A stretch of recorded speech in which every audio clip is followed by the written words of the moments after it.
Kisah nyata satu keluarga masuk Islam setelah anaknya meminta ini.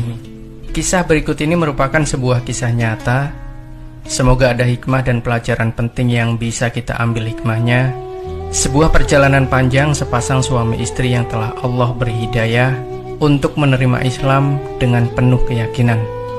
Cerita ini bermula dari sosok Agnes yang merupakan wanita Katolik yang sangat taat dengan ajaran agamanya.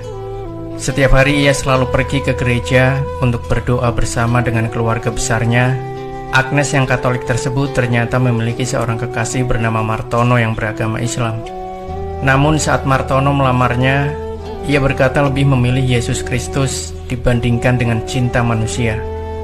Ketegasan yang ada pada diri Agnes mulai menggoyahkan iman Martono untuk tetap berpegang teguh pada ajaran Islam. Meski Martono beragama Islam, akan tetapi kewajiban layaknya seorang muslim seperti sholat sangat jarang ia kerjakan. Alhasil Martono pun masuk dalam agama Katolik demi mendapatkan gadis pujaannya. Mereka melangsungkan pernikahan di gereja Ignatius Magelang pada tanggal 17 Oktober 1982. Setelah menikah dan menyelesaikan kuliahnya di salah satu universitas ternama di Jogja, keduanya pun pindah dan menetap di Bandung. Tempat yang mereka pilih adalah kompleks perumahan yang di wilayah timur Bandung. Kebahagiaan kian dirasakan oleh kedua pasangan tersebut dengan hadirnya anak-anak mereka yang bernama Adi, Ica, dan Rio. Di tempat barunya tersebut, Agnes dan suaminya mulai aktif mengikuti berbagai peribadatan yang dilakukan di Gereja Suryalaya Buah Batu Bandung.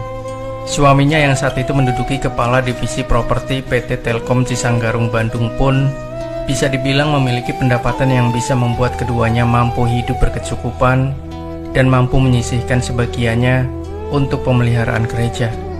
Mereka berdua berinisiatif untuk membangun sebuah gereja yang berlokasi dekat dengan perumahan dengan mengumpulkan dana dari para tetangga sekitarnya yang beragama serupa, dan akhirnya pun sebuah gereja telah berhasil mereka dirikan.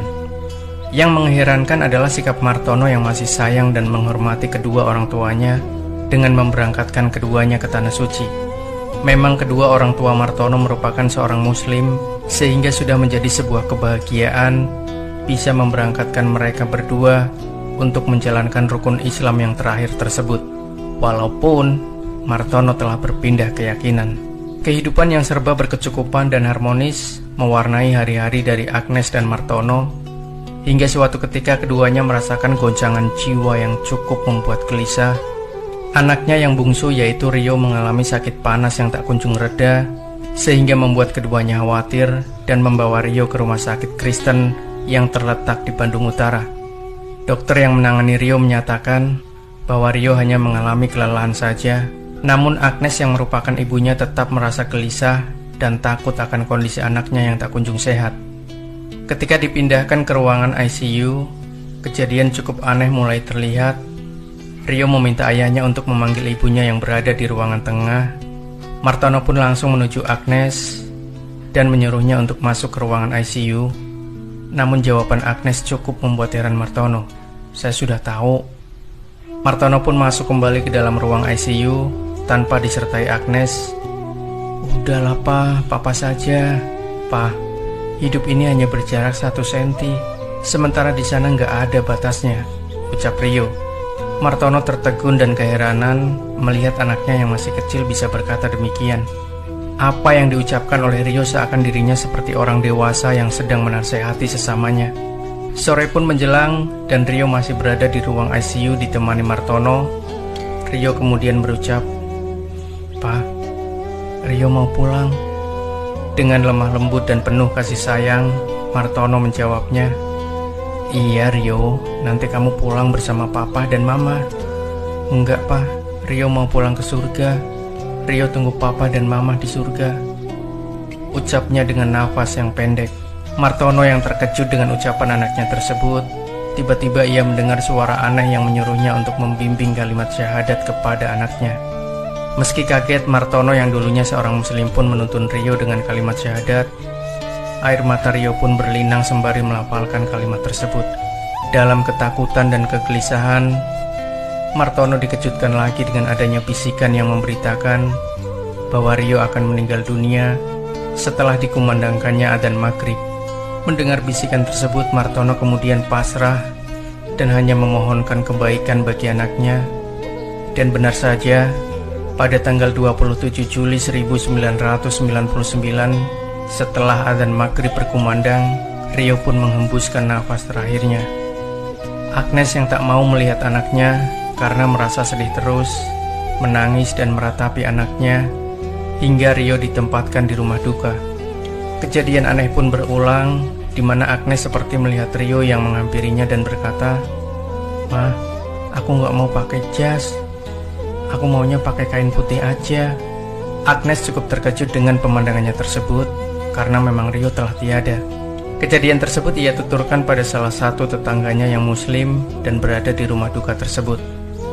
Pelayat tersebut menuturkan bahwa kejadian tersebut bertanda bahwa Rio ingin dimakamkan layaknya seorang muslim. Perdebatan panjang pun mewarnai hari itu. Mereka bersepakat untuk membalut tubuh Rio dengan baju, celana, dan sepatu yang berwarna putih.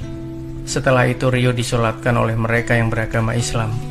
Keluarga besar Agnes yang memang penganut teguh agama Katolik bersikeras agar Rio dimakamkan secara Katolik, dan jasad Rio pun dimakamkan di Kerkhof yang merupakan pemakaman khusus Katolik yang berada di Cimahi, Bandung. Agnes yang masih bingung dengan berbagai kejadian yang dialaminya hanya berdiam diri hingga suatu hari ia mendengar bisikan yang aneh tentang rumah dan mobil. Rumah adalah rumah Tuhan dan mobil adalah kendaraan untuk menujunya. Di saat itulah Agnes teringat akan ucapan Rio saat masih duduk di bangku TK. "Ma, Mbok Atik nanti akan Rio belikan rumah dan mobil." Mbok Atik merupakan orang yang merawat Rio sejak kecil di rumah, dan ia merupakan seorang muslimah yang taat beribadah meski harus bekerja di rumah majikan yang beragama Katolik. Agnes pun saat itu hanya bisa tersenyum sembari menjawab celoteh anaknya, "Kok mama gak dikasih sih? Mama kan nanti punya sendiri," sahut Rio. Setelah teringat hal tersebut, Agnes kemudian meminta Martono untuk mengecek ongkos haji saat itu. Ternyata dana yang dibutuhkan untuk berangkat haji adalah Rp17.850.000. Sesaat setelah itu Agnes pun membuka uang duka yang tak pernah ia buka sebelumnya. Keheranan Agnes mulai memuncak karena nilai uang yang terkumpul ternyata sama persis dengan ongkos naik haji. Agnes kemudian menggantikan ucapan Rio dahulu sebagai cara untuk memberangkatkan Mbok Atik ke Tanah Suci. Hari berganti hari, Mbok Atik pun berangkat ke Mekah untuk menunaikan ibadah haji. Suatu hari ia menelpon sang majikan yaitu Agnes sembari menangis dan menceritakan bahwa ia bertemu Rio di Mekah. Rio yang sudah meninggal tersebut berpesan bahwa kepergiannya tak perlu dipikirkan. Ia merasa senang di alam yang baru. Jika ibunya merasa rindu, cukup berdoa saja. Pesan yang disampaikan lewat Mbok Atik tersebut bukannya membuat Agnes menjadi tenang, justru ia kini lebih stres dan mengharuskan untuk dirawat oleh seorang psikologi hingga 6 bulan.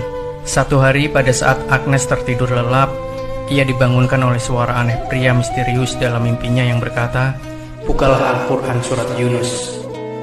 Setelah heran dan penuh tanda tanya, Agnes pun kemudian mencari ke teman-temannya yang beragama Muslim untuk menanyakan tentang kandungan surat Yunus. Bahkan ia sempat diberi Al-Quran oleh sepupunya, namun tak ada jawaban yang ia dapat dari surat tersebut meski telah dibaca berulang-ulang. "Apa sih maunya Tuhan?" teriaknya hingga ia tersungkur ke lantai di dalam rumahnya. Dinginnya lantai membuat hati dan perasaan Agnes sedikit demi sedikit tenang dan sontak berucap astagfirullah. Agnes kemudian membuka surat Yunus ayat demi ayat dan ia menemukan jawabannya pada ayat yang ke-49. "Katakanlah, tiap-tiap umat mempunyai ajal. Jika ajal datang, maka mereka tidak dapat mengundurkannya dan tidak pula mendahulukannya." Dengan berbagai kejadian aneh yang dialaminya, Agnes mulai mempelajari Islam dan berbagai sumber buku. Dan satu hari Agnes yang merupakan penganut Katolik berkata, "Ya Allah, terimalah aku menjadi seorang Muslim. Aku tak ingin diislamkan oleh manusia lain." Agnes yang sudah mengucapkan kalimat syahadat langsung melaksanakan sholat meski harus secara sembunyi-sembunyi. Di tengah Agnes yang telah berpindah agama tersebut, suaminya masih tetap rajin menjalankan ibadah di gereja.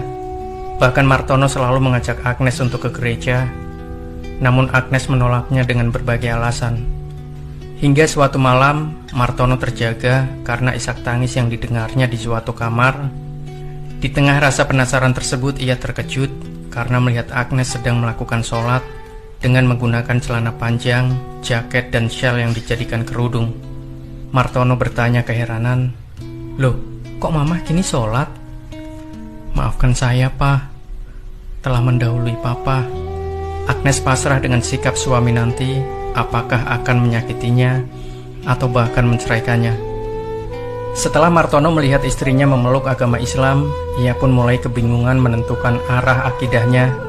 Hingga suatu hari, tepatnya tanggal 17 Agustus tahun 2000, Agnes mengantar Adi untuk mengikuti lomba adzan yang diadakan oleh panitia Agustusan di lingkungannya.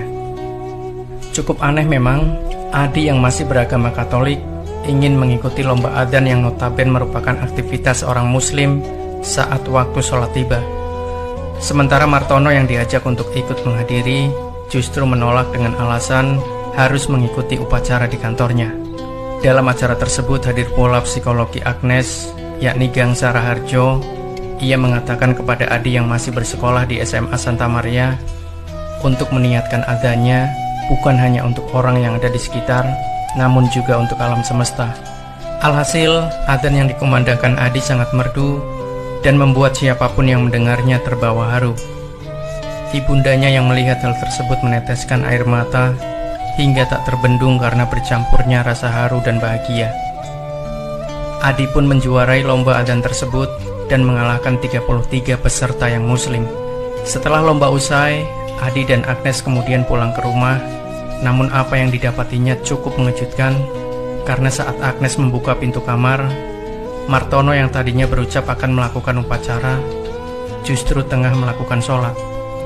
Agnes pun terkulai lemah dengan kejadian tersebut. Martono yang telah menyelesaikan sholatnya kemudian meraih tangan istrinya dan mendekapnya. Ia pun berucap, "Ma, Papa kini telah masuk Islam." Kesedihan bercampur haru membuat anak-anaknya mendengar dan mendekati keduanya. Dalam hidayah yang melingkupi orang tuanya, Adi dan Ica pun kemudian memeluk agama Islam. Keluarga yang dulunya Katolik itu akhirnya melalui babak baru dalam kehidupan sebagai Muslim secara terang-terangan. Bahkan Martono mewakafkan 7 hektar tanahnya untuk dijadikan pesantren Baitul Hidayah di Bandung.